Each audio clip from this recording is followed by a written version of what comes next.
Hello and welcome to Outside Xbox. This is Show of the Week. I'm Andy. And I'm Jane, and this week I watched the developers of Deus Ex Mankind Divided do a reaction video to the reaction videos to their trailer. And he does his reaction, video to him watching the trailer, and it's the most amazing thing. That's a coincidence. This week I made a reaction video to the reaction video to the reaction videos. So they made a reaction video to the reaction videos, and it was great. It was so cool to see those reactions get a reaction. Is that why you were out of the office for 4 days? Worth it.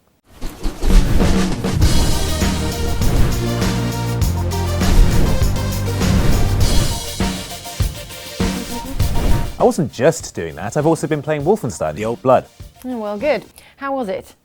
Sehr gut. That's me going undercover, a bit like lovable meathead BJ Blazkowicz does at the beginning of Wolfenstein The Old Blood. Okay, look. You're German? Frankly, it's atrocious. Now, how about those blonde-haired, blue-eyed Olympic athletes, right? And skulls on hats? Love them. Ja, ein Hotdog.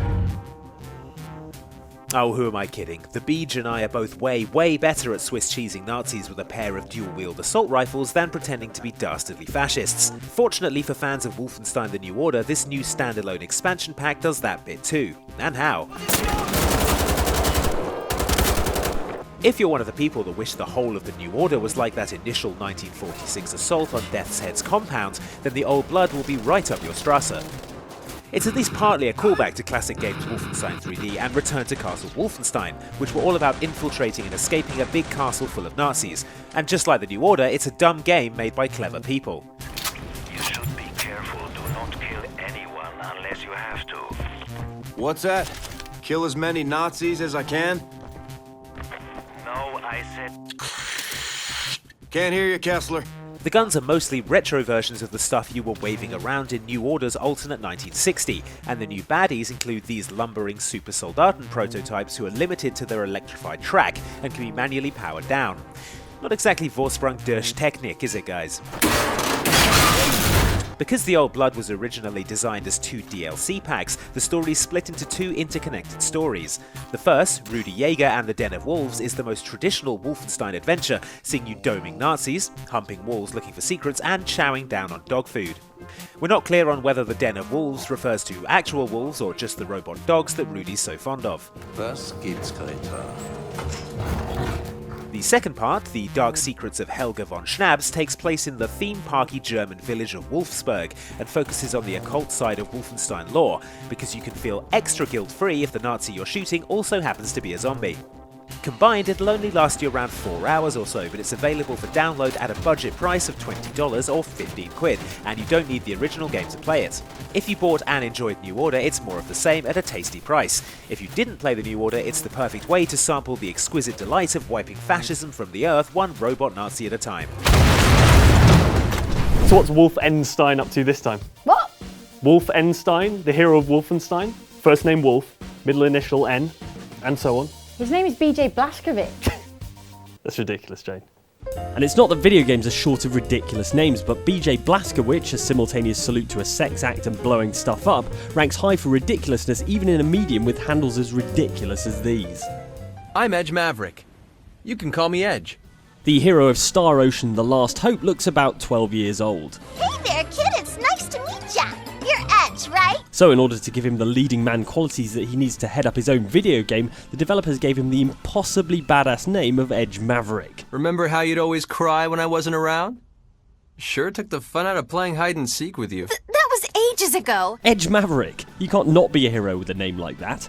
They'll literally throw your post office job application back in your face and tell you to go and become a fighter pilot. Still, I'm not sure the Star Ocean development team has ever met someone with a plausible name if the rest of the cast is anything to go by. Captain Crow F. Almedio of the SRF-001 Aquila. This wacko's name is Paxton Fettel. He's the key. If we contain him, we contain the situation. Paxton Fettel is the unfortunate name given to the antagonist of Fear 1, who becomes playable in Fear 3. He's the guy in the bloody cloud. It isn't clear who picked Paxton Fettel from the big book of ridiculous baby names, but it definitely wasn't psychic witch Alma Wade who turns out to be his mum. Spoilers. We were brothers. Prototype commandos in the emerging field of psychic warfare. More likely, an Armacam think tank just invented the name Paxton Fettel to sound as badass as possible. That's what you get when you design by committee, eh? Could be worse, his brother by the same mother got the name Point Man. Point Man? What, were you guys late for a round of golf?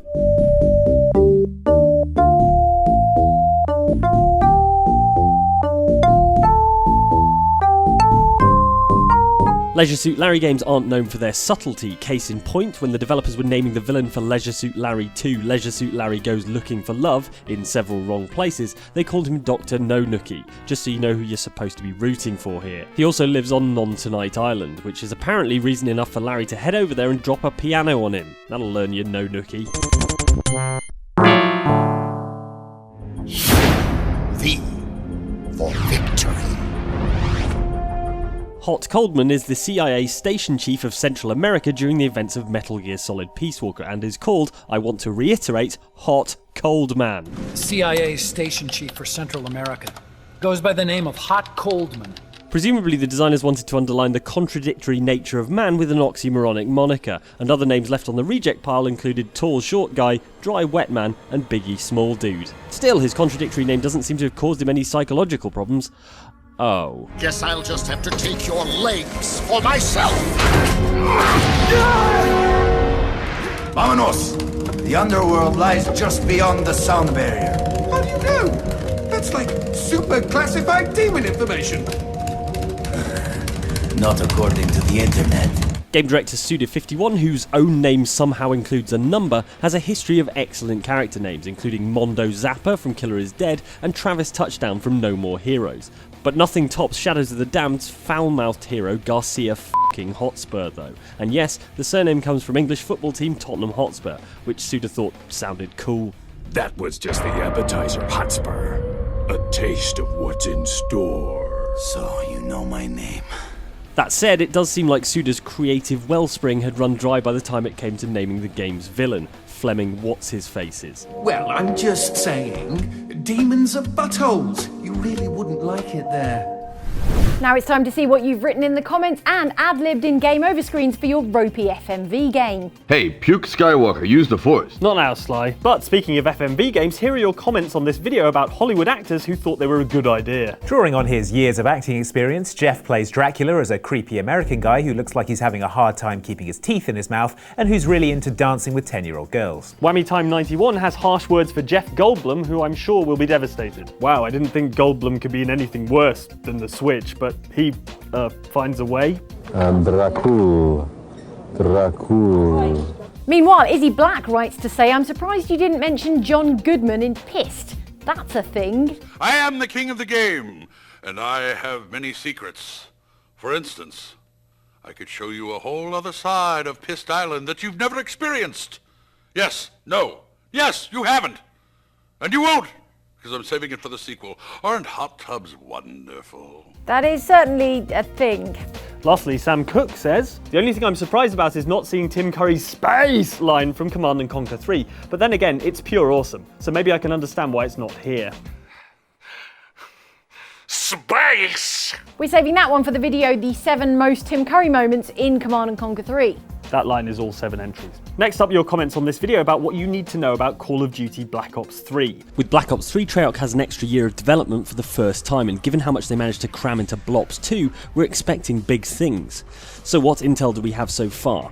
Here are the 8 things you need to know. Stevie Chips should maybe see a doctor about that cough, saying, looks totally original. Cough cough, Deus Ex Human Revolution, cough cough. But here comes Jaffa Cake Pimpstick, slightly too late for the ridiculous names bit, to say, Treyarch's never let us down, apart from Transit, but I'll let that slide. So I'm guessing they know what they're doing. Have faith in Treyarch, people. Yeah, unlike Voeris, who says, why would anyone willingly give up their arms for robot arms? It makes no sense.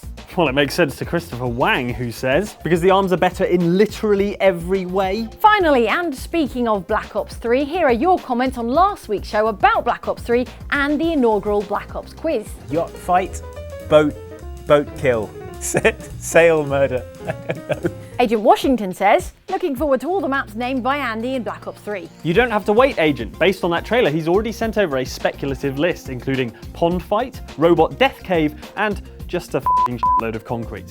Jesmy, meanwhile, raises a salient point, saying, in the Black Ops 3 trailer there is that guy with a gun in his hand, then his hand transforms into a minigun. Why was he holding a gun in the first place? What you don't see is his gun transforming into a sandwich. Everything in the future is 2 things.